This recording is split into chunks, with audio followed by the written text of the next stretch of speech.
This is the Ray C. Anderson manufacturing plant in LaGrange, Georgia. It is named for this man. My name is Ray Anderson. And this carpet, rolling off the manufacturing line here, may be the greenest carpet you have ever seen. It was a spear in the chest. It was an epiphanal experience. 13 years ago, Anderson, the 72-year-old chairman of Interface Corporation, was to deliver a speech about his company's environmental efforts. He says it woke him up to a startling reality. When I found out what we took from the earth in 1994, I was flabbergasted. The industrial system is digging up the earth, converting it to products that have very short lives and end up in landfills and incinerators very quickly. It is a waste-making machine, and it must be changed. Unusual words from a man who built a small empire manufacturing a product which added millions of tons of waste to landfills every year.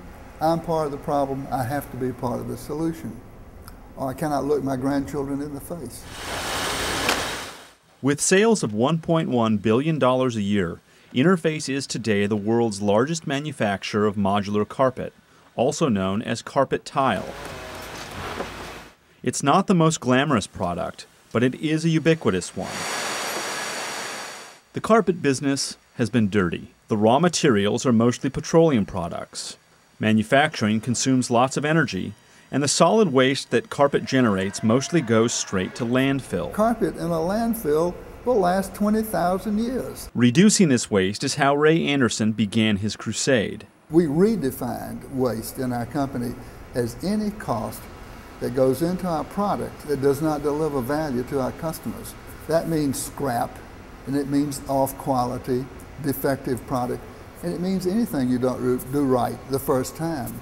What they discovered was a surprise. We found 10% of the sales dollar was going down the drain as waste. So we set out to eliminate waste. In nature, there's no waste, so we took our model from nature.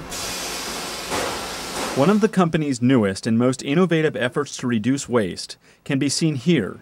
This massive recycling machine, affectionately called Cool Blue, was engineered specifically for Interface. For our company and for the whole industry, this is one of a kind. This is the first of its kind ever. This is Stuart Jones, the company's vice president for sustainable development. This process takes waste carpet and other waste materials that would have been landfilled or incinerated, and it utilizes them to make new carpet backing, gives them another life, and a long life at that. The company says that as a result of these efforts, its global contribution to landfills has been reduced 80%, but serious obstacles remain. The most difficult one remaining has to do with the nylon face of our carpet. Now, either we have to learn to recycle nylon, or our suppliers have to learn to recycle nylon, or we have to find a substitute. One way or the other, we will solve that problem, and it remains the biggest technical challenge. Other signs of the company's green practices can be seen everywhere around the factory floor. In fact, on the factory floor. Here, unused yarn is brought to specially designed machines where it is rewound to be reused. Cardboard boxes are recycled extensively. Low-energy bulbs illuminate the floor, and skylights have been cut into the roof to allow in natural light.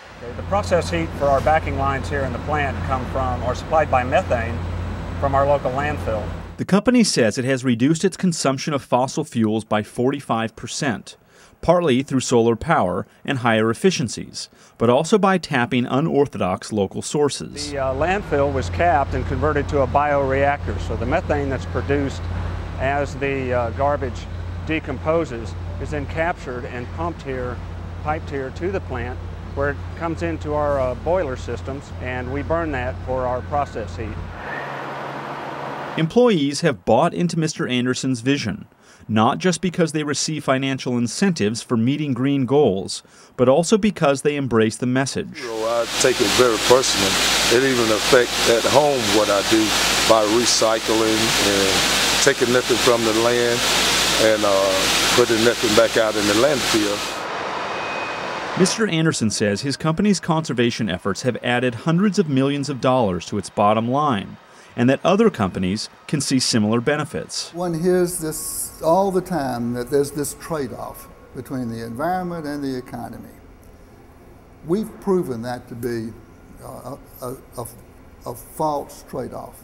Our products are the best they've ever been. Our costs are down, not up. Now, Mr. Anderson has given up the day-to-day in the factory and spends most of his time on the road, evangelizing sustainable corporate practices. But he remains an advocate for business and for the role business can play in improving the environment. There's only one institution on earth that is large enough, powerful enough, pervasive enough, wealthy enough, and influential enough to really lead humankind in a different direction, out of that mess that we have created for ourselves. And that is the institution of business and industry.